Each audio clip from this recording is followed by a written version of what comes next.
সম্মানিত এলাকাবাসী, আদর্শ গ্রাম ইউনিয়নের পক্ষ থেকে একটি সিদ্ধান্ত জানানো যাচ্ছে। পবিত্র রমজান মাসে কোনো মেয়ের বাবা তার মেয়েকে ইফতারি দেওয়ার উদ্দেশ্যে আমাদের গ্রাম থেকে কোনো ইফতারি বাহিরে নিয়ে যেতে পারবেন না, এবং বাহিরের এলাকার থেকে কোনো মেয়ের বাবা আমাদের এলাকায় ইফতারি নিয়ে তার মেয়ের বাসায় আসতে পারিবেন না। এবং ইফতার মাহফিল নামে অত্র এলাকায় বিশাল ভোজন মাহফিল করা যাবে না। যদি কেউ ইফতার করাতে চান তাহলে এলাকায় নির্দিষ্ট মাদ্রাসা এবং এতিমখানা ইফতার করাতে পারিবেন। সম্মানিত এলাকাবাসী,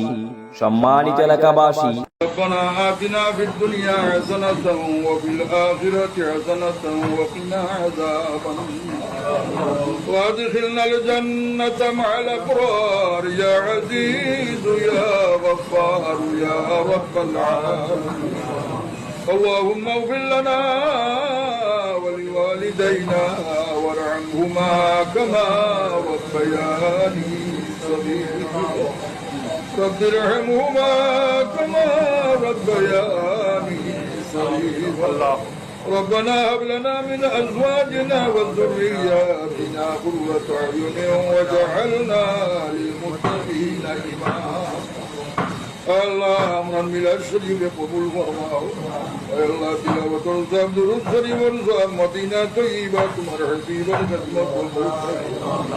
Allah tamam enbiya-i kiram, tamam sahabe-i kiram, tabi'in, tabi'in, a'immai mujtahidin, silsile buzugan, muhaddisin, mufassirin, şuhada-i kiram, samavsar arvâhu, sabr-ı muhtakin. Allah.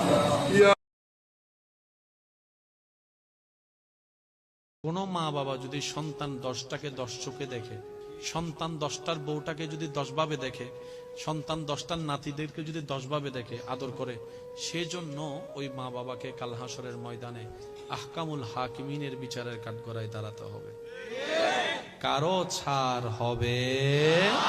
সেজন্য সন্তান যেরকম মা বাবা হিসেবে সর্বোচ্চ করে যাবে, মা বাবাও প্রত্যেকটা সন্তানকে এক চোখে দেখে এক ভালোবাসার ধারে রাখতে হবে। কথা বলেন ঠিক কিনা?